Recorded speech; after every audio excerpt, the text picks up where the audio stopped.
Hello everyone, welcome back to the channel, and since Scream 6 is fast approaching us on Friday, I thought it'd be a great idea to do some Scream related content today, and today, other than doing a couple different movie reviews for the same franchise, I thought we would do a ranking video where I'm going to be ranking every Scream movie that has been released. I rewatched them last week, so my opinions are fresh. There's no bias here. This is going to be my 100% opinion. You may not agree with it, that's completely okay, but this is just my personal opinion on how I enjoy all the Scream movies leading up to 6. And if it wasn't already super obvious, this is going to be a spoiler video.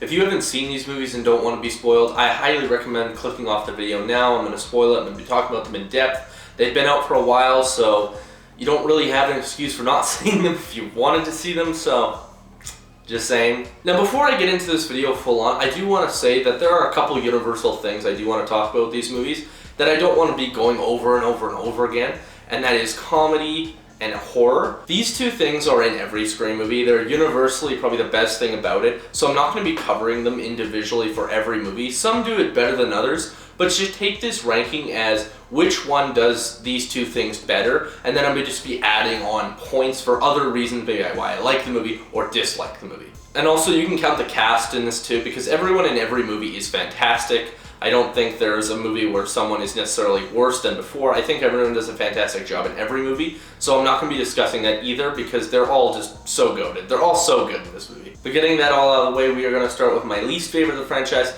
then we're slowly going to go up to my favorite of the franchise. And coming in at number 5, we have, I don't think a shocker to anyone, and that's going to be Scream 3. Now the thing about Scream 3 that I'm just not a huge fan of is that I don't think it's nearly as exciting as the other films. I don't think it's as smart, because all the Scream movies have a very distinct feel where they feel like they give you enough clues where you can kind of figure out what's going on, or you can kind of at least piece together certain plot points that will happen, like maybe who certain killers will be. They do sprinkle in evidence here and there.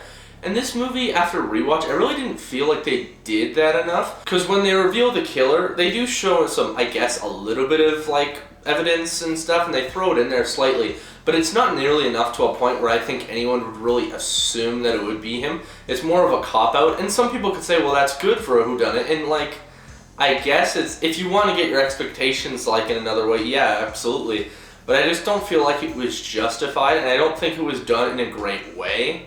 And it really doesn't help the film either that it's just kind of boring. It also introduces, in my opinion, one of the dumbest plot devices in any Scream movie with the voice changer that can basically mimic anyone's voice? What? But mimicking everyone's voice kind of, it removes a level of suspense and creepiness, and it really doesn't help the film at all. When there are certain scenes where it's the killer talking to someone and it's very clearly not the actual person's voice, it's not creepy, it's just like, oh, well, that's obvious, that's just not them. Like, there's no suspense anymore. And I really hated that, because at least when you heard the other voice, you could tell something was gonna happen, so then you naturally got kind of creeped out and you got kind of scared. With this, you're just kind of like, oh, so it's him. And it just removes all sense of suspense, and I really hated that. If I was to say some good things, there are some cool scenes. Like, I do like certain scenes in this movie. There's one scene where they're in the back rooms and there's a whole bunch of ghost-faced props and masks, and you see this like line of all these costumes and she's hiding in them, and the one kind of peeks its head around. I like that moment, that one's pretty good. I think it has one of the coolest death scenes ever in a Scream movie with the house blowing up. I thought that was really fun, really funny, and just after rewatch was very grand and epic, and I'm really happy that they had that. That was definitely a really good moment. But honestly, I'm really just not a huge fan of this movie. It's definitely my least favorite of the franchise. It suffers from a bad conclusion, a bad killer, and just a weak plot overall, and that's just not very interesting. And they put something in where they just remove all sense of tension, or most sense of tension, and it's just not great, and it's definitely not my favorite thing in the world. Let's just get on to the next one. Now this next one, coming in at number 4, is probably going to get a lot of you really angry, and honestly, I'm shocked it's this low, and I know some people are really going to disagree with me, and that's okay, but I'm going to put Scream 2 at number 4. What did he say? Now, hear me out with this one. As much as I do like this movie, because let me say, I don't think that any movie past this point is bad. Scream 3 was just bland and mediocre. This movie's still good, but it's not my favorite compared to the rest. But the thing is that just kind of turns me off with this movie is that it just seems very familiar. There's a lot of scenes and moments where it kind of feels like they're just piggybacking off of the first one, and that's not a bad thing. That's not a bad thing. I want to say that right now. Because those moments do work, and they still do work in this movie, but I feel like there was just less experimenting with this movie, and there was just a lot more of the same, and I didn't really like that. And I just honestly thought this movie was kind of forgettable after a while, and that's a super hot take. I'm not going to deny that there are great parts in this movie. There are a lot of really great moments, but I honestly am just not a huge fan of the plot overall. It just seems very vanilla. And also, I don't really like the conclusion of this movie. I don't like the killer reveals that much. It's just too similar to the first one, in my opinion. It has a very simple tone, and it just feels like it goes off a lot at the same time, beat by beat, how the first one did in certain ways. And I just couldn't shake it, and that's why this is going to be number 4. Super controversial one, and I know I didn't do a great job explaining it, but I don't know, I just really didn't enjoy this one. This one didn't take as many risks, and that's why it's at number 4. And next on our list, coming in at number 3, I actually have Scream 4. This is one I wasn't expecting, because the first time I saw these movies, this was probably my least favorite of the franchise. But after watching again, I don't know what was going on with me. I really enjoy this movie. I think what this movie does right for me is that it's just new.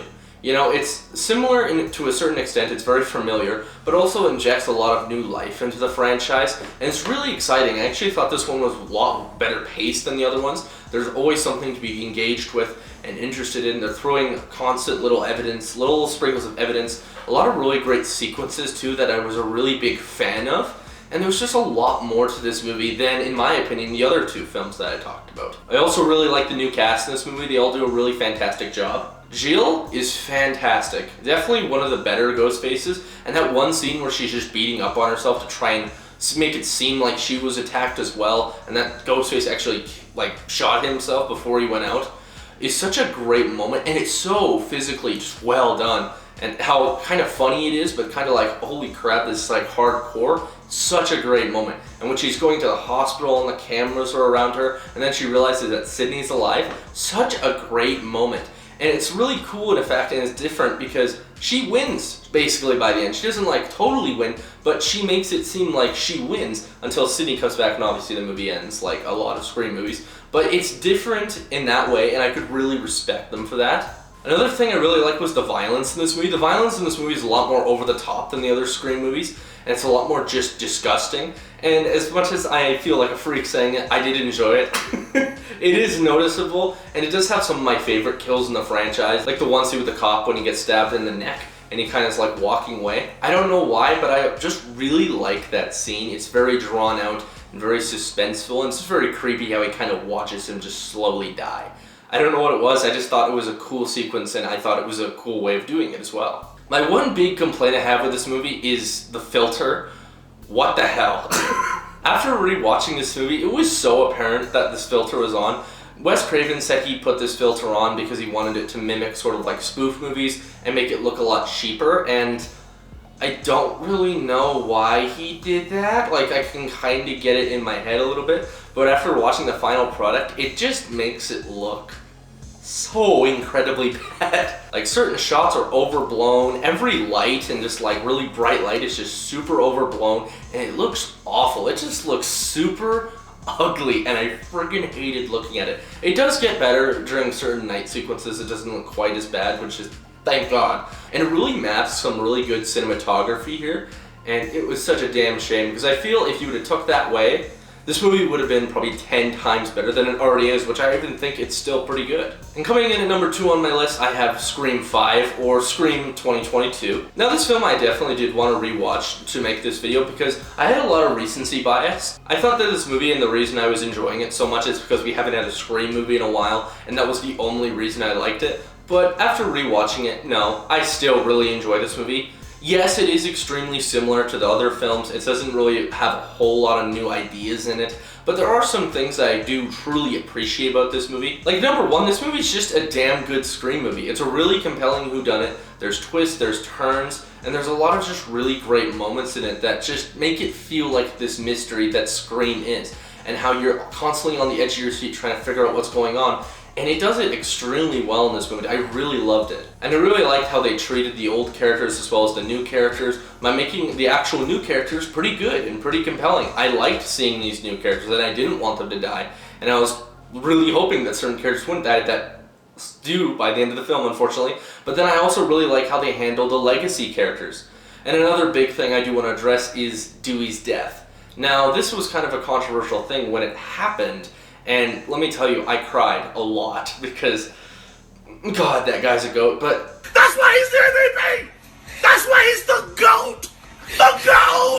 I honestly thought it was a good moment for this movie. It wasn't done in a bad way, it was done tastefully, it was in a big epic moment, you know, how he says like, oh, it's an honor, and he just does, it's a very tasteful way how they did it, how they filmed it, and I thought it was a good send-off for his character, and actually applied some things that the franchise didn't really have in most of the sequels, and that's really stakes. We never see any of these legacy characters die. In this movie, Dewey dies, and he's a legacy character. So I think it really did establish some stakes for the franchise, and truly establish that, hey, anyone could die. This is a Scream movie. We're going to do what we want to do, and I really like that, and just adds a whole little bit of suspense and horror to this movie. And I also really like the message of toxic fandom at the end. It's very relevant today, and I really enjoy that, and it comes off almost in like a slightly believable way. Like, obviously it is a little much, you know, and it is over dramatized, but I thought it was really well done, and I thought it was just very relevant for this time and age, and I really like that.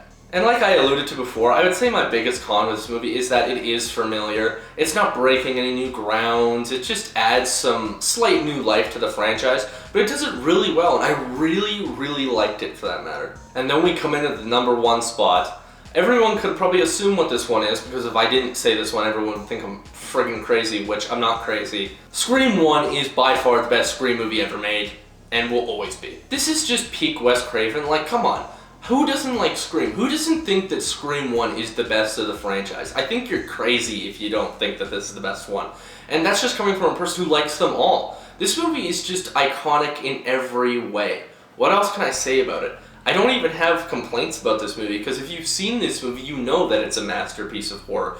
It's a spoof movie, but it's also a really good horror movie. It's kind of playing off these ideas that the horror genre put in place, but also just being a horror movie on its own, and a damn good one for that. It makes some incredible legacy characters like Sidney Prescott, Dewey, Gale Weathers, and it just makes you fall in love with these characters, even though they're not the greatest people, especially Gale Weathers, but it just really makes you fall in love with these people, and it's just a really good mystery. After rewatching it, I watched it with a friend who had never seen these movies and didn't know anything about it, and he was dumbfounded by the ending. This is definitely the best conclusion of any Scream movie, and it's just the best well-paced movie in general out of the entire franchise. It's exciting, it's interesting, it's engaging, it's everything that a whodunit should be, and it has 2 of the best killers in the franchise being Stu Macher and Billy Loomis. And it's just a damn good movie. There's a reason those first 10 minutes are so damn iconic. This movie's incredible. I honestly love this movie even more after rewatching it, and it is definitely the best Scream movie of all of them, and I love this movie, and it's definitely my favorite horror movie of all time. But that was my ranking of all the Scream films. I hope I gave you a little bit more of an insight of these films and how good they are compared to the other ones. This is my personal opinion, and if you do have a different personal opinion to me, which I know a lot of you probably will, because this is a very much a franchise where different opinions are welcome, and everyone has their own preferences, but I'd like to hear them down in the comments, so maybe just leave me a comment saying which one's your favorite, or maybe something you disagreed with, and keep it civil. This is just personal opinion. But anyways, if you liked the video, please like and subscribe down below for more Scream content coming out this week, and I'm going to see y'all in the next one.